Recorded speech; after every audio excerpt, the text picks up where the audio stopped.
Monday, and we're in April. I think it's Monday, April 17th today, and I'm answering questions based on the insights from this book. You Are the Universe, discoveringyourcosmicself.com. And the discussions are right here on discoveringyourcosmicself.com. And so today I'm answering a question from Joy1663. Joy1663. Hi, Joy. And Joy asks, I have read about the observer effect before, and I've been reading about it here again. I'm wondering about the creative power of a blind person. If we create our reality through observation and expectation, what does this imply about someone who has been blind from birth and so cannot observe and has no expectation? So, Joy, the observer effect actually refers to something quite different from what you're suggesting in your question. So, in quantum mechanics, the observer effect refers to the changes that the act of observation will make on a phenomenon being observed. The observation, of course, in quantum mechanics is through instruments. And so the observer effect frequently also refers to the fact that what is measured changes upon the act of measurement in some manner.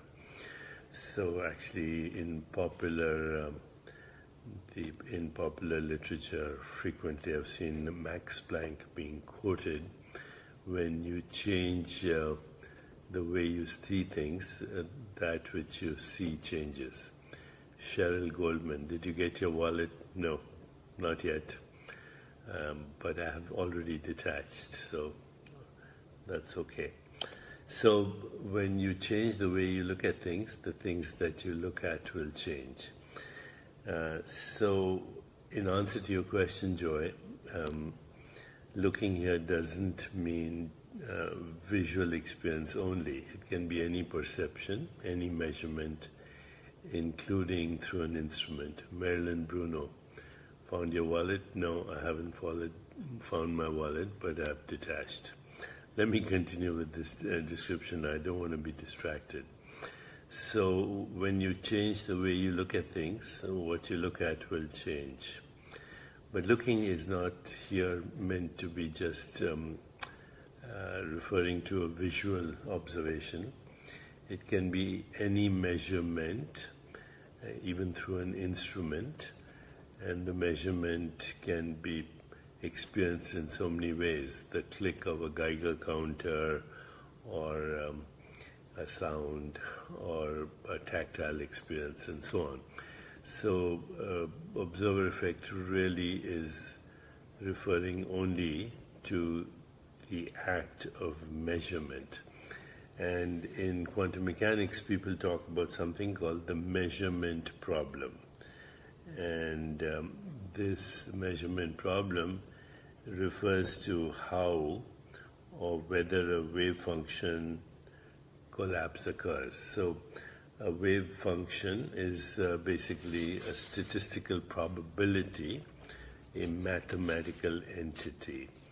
A wave function in quantum mechanics is a description of the quantum state of a system. It's a complex valued probability amplitude, which describes the probabilities for the possible results of measurement made of a system, and the calculations probabilities of what we can call space-time events.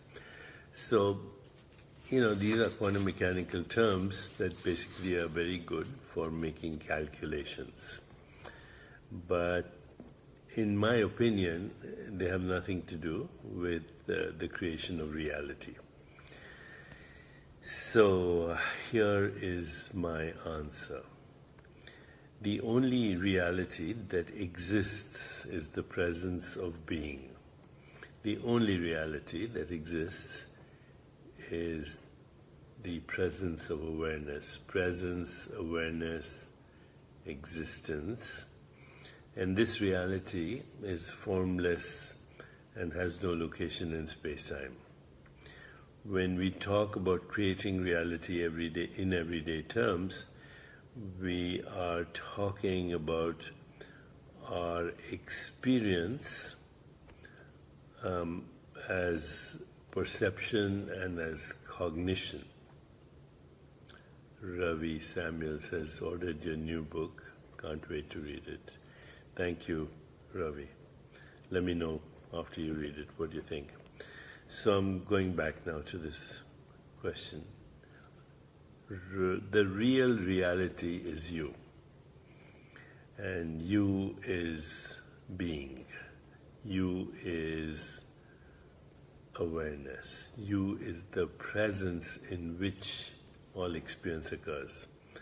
I've said this many, many, many times. All experience is in time, but you are not in time.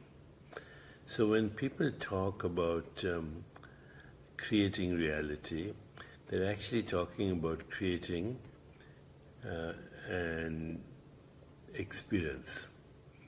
The experience, of course, as we now know, is very momentary. It is born and dies in every moment of the experience itself. All experience is in the past. All experience is in the past. So by the time you listen to my words, what you're listening to has already happened. And so all experience is, in a sense, a dream. But you, the presence, the awareness in which that happens is not the dream, because it's projecting the dream.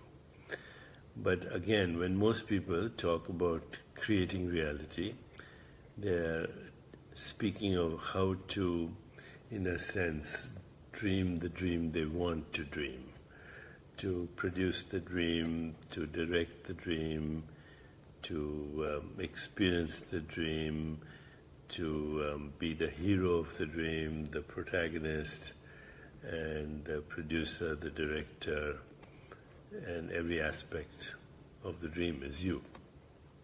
When you're dreaming, at night particularly, then you are in the dream.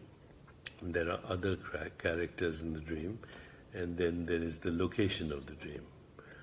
Let's say I'm dreaming that I'm playing golf with Clint Eastwood in Pebble Beach. Then in the dream I am playing the role of me, Deepak, but Clint Eastwood is also, in a sense, me, because it's my dream, and so is Pebble Beach, and so is the golf club.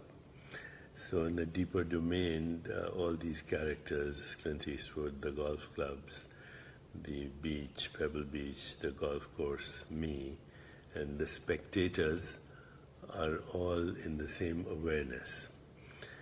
That's true in the dream at night, but that's also true in the dream that we call the waking state, because in the waking state there's me, there's you, there's this room, there's all that is happening, and it's all part of this experience in awareness.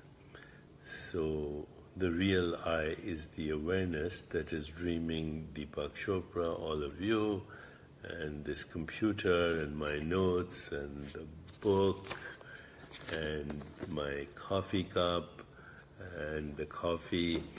It's all one differentiated expression of awareness.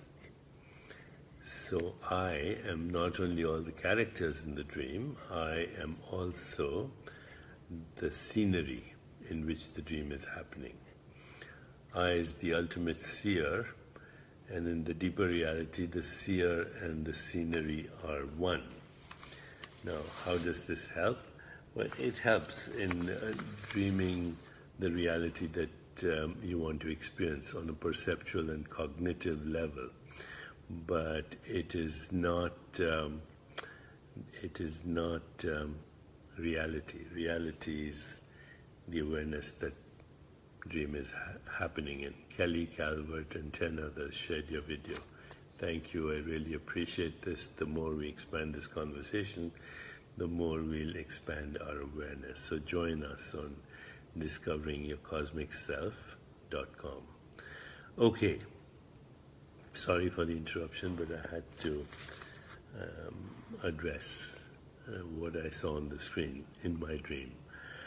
Okay, now, what I thought is, let me summarize some bullet points that actually totally summarize or put in one place everything that you want to know about reality and about how to create reality, the experience of reality. Kiana Nelson shared. Thank you, Kiana. Okay, I'm not going to interrupt now. I'm going to read you the bullet points from my notes. So, bullet point number 1. Whenever we use the word we or I, it is consciousness that is being referred to. Okay? Consciousness, awareness, just being that is being referred to. Number 2, mind, body, universe are experienced in consciousness alone. So the mind is in you, the body is in you, and the universe is in you as an experience. Number 3, consciousness is that in which all experience occurs, all experience is known, and out of which all experience is made. That's Rupert Spira's definition. We can elaborate on that. It is the knowing element in every experience. Even the interpretation of the experience is in awareness or consciousness. Bullet point number 4, fundamental experience is in the form of sense perceptions, other sensations, images, feelings, thoughts. I think that's very clear. A color, a shape, if you see this, you'll call it a hand, but it's a shape and a color. And this too is a shape and a color. And when they're next to each other, actually, there's no separation between them. It's just a shape and a color that suggests separation. When they're apart, then you have in between the space, which is not empty, but it's, in a sense, at the level of the vacuum or the plenum void, as it's called. It's full of energy, information, but it can't be seen. So there's no loss of continuity, but there's no border between this and this and this. It's all one thing. But as a result of perception, we see multitudes of things. So point number 5, experiences are modifications of consciousness. Thoughts and perceptions are also modified forms of consciousness. So all experience is a modified form of consciousness. Point number 6, you cannot separate an object from the perception of it. You cannot separate this from the experience of it. You cannot separate this from the experience of it, or this from the experience of it, or that from the experience of it. Number 7, consciousness is non-local. Non-local means is not located in space-time because it is formless, spaceless, timeless.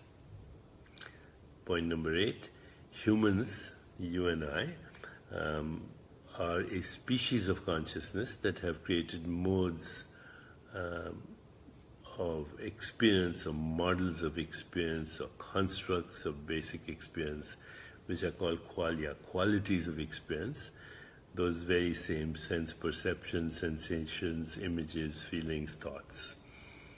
Okay, so we create models, and models are constructs.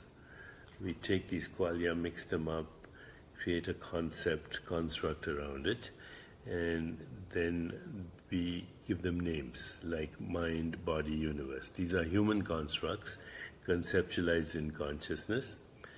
And in this sense, the world we experience is our simulation. That's why the title of this book, You Are the Universe, which means the universe is made out of you and your self-interactions that experience the self as all the scenery as well. That includes the entire universe. Number 10, consciousness is personal, but it is also interpersonal. It is also collective. It is also transpersonal and even trans-species. You share awareness with your dog, with your cat, without a clue to the actual experience that the dog or the cat is having. Okay. So when I say universal consciousness, I do not mean extending in endless space or in endless space-time. I just mean totally formless and therefore not in space-time. When physicists describe what they call Hilbert space, they say it is both infinitely dimensional and also dimensionless. So what is infinite has no dimensions because it has no borders. So you are in the deepest level of reality. You have no borders, you have no well-defined edges. Even your body that you observe as physical is actually a bunch of qualia that have no borders with other qualia. Sound, sensation, images, they're all the modifications of the one consciousness. So we are a human consciousness having a human experience through a human nervous system of a human universe. We are a species of consciousness. We are formless being, but a particular species of that formless being. Point number 11, all sentient beings, which is all species of consciousness, are extensions of our one consciousness, and they are conditioned aspects of that one consciousness, which is pure consciousness. So you and I are conditioned aspects of the one consciousness, human conditioning, but also conditioning through so many things, culture, history, religion, etc. Point number 10, consciousness cannot be visualized or perceived, but modifies itself into images, thoughts, feelings, sense perceptions. Consciousness cannot be seen. It is the one that is seeing itself as its modified forms that we call mind, body, universe. Number 13, our fundamental being is just that. Being, awareness, nothing else. So in this sense, Descartes was incorrect when he said, I think, therefore I am. It's the other way around. I am, therefore I think. Before a thought arises, there is awareness. So too, before images or perceptions arise, there is awareness. You must have awareness before there is experience. Point number 14, awareness, consciousness is the common ground of all experience. Awareness is one, experiences are innumerable because perceptions are innumerable. So you and I have a different experience of body, mind, and perceptual reality depending upon our location in space-time and our conditioning, but the awareness in which that experience is happening is just one. Point number 15, the objectification of experience creates what some people might refer to as a simulation. So the objectification of experience creates the simulation or the construct of an objective world, but all that we call the objective world, and the subject of that experience is awareness itself. Point number 16, the real you is not the body-mind universe. The real you is not the body-mind universe. Of course, body-mind universe go together as a unified experience, but the formless being who experiences body-mind universe as an intermittent stream of sensations, images, feelings, thoughts, perceptions. Point number 17. By objectifying experience, we created an external world, or the experience of an external world. We learn to quantify it, measure it, tabulate it, create what we call the periodic table, phyla, the phylogenetic charts of all species, but we forgot that these are all human constructs around raw experience. Human constructs, which is self-interaction, and then the interpretation of self-interaction. What consciousness experts call the hard problem of consciousness is actually non-existent when you understand that consciousness, the ontological primitive, that all there is consciousness and its modifications as experience. And consciousness is non-local, eternal, timeless, spaceless, immortal. And so are its modifications as qualia. A particular lifetime is a qualia program. Birth is the beginning of a qualia program, and death is the end of the same qualia program. Okay, so there's no hard problem of consciousness if consciousness is fundamental and experience is modification of consciousness. Point number 19, the laws of nature are actually the regularities of experience. Point number 20, God as conceptualized by religions is also a human construct. Why? Because anything that you give a name to is a description and a knowing of experience, which is a modification of your own self. So science cannot explain experience because science is based on a physicalist ontology, and science cannot even explain the experience of doing science. So what we're dealing with science is human constructs, whether it's the Big Bang, and what religion is dealing with is also human constructs called God. So both God and the Big Bang and the entire universe are human constructs.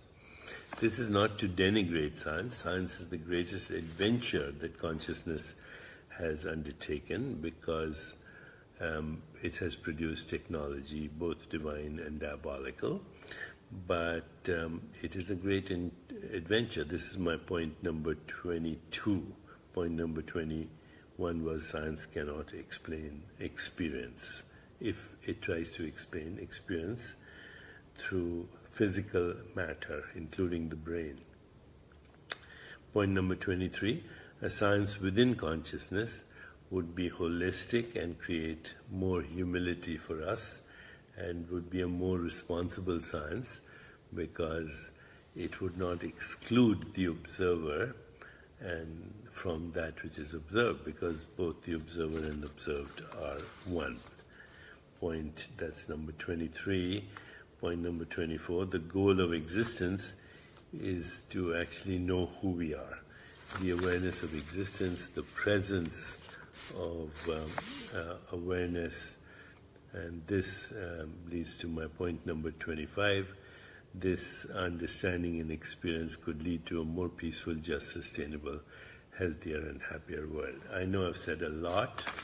These are very important 20 points, 25 points in order to understand the nature of reality.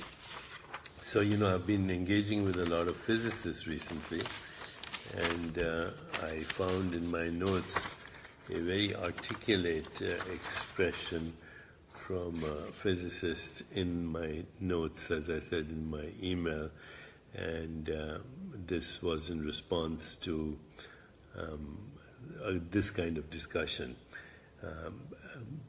because physicists in general try their best to explain consciousness as a physical phenomenon. So this physicist who responded in the email, he said, none of you seem capable of rational, objective, critical thinking on this topic of consciousness. It is not a physical phenomenon. And everyone who is rational and objective enough to understand reality will know that physical phenomena and phenomena in general are ultimately perceptual in nature and subject to observational replication. That's why they call physics an empirical science. But consciousness is not. Consciousness cannot be objectively, replicably observed. Its so-called physical correlates, including brains and behaviors, can be replicably observed, and it can be subjectively apprehended by any conscious entity. But that's it. Anyone who denies this understands neither physics nor consciousness and has a severe logical problem to boot, inasmuch as he or she cannot properly distinguish between cognition and perceptions or internal and external states.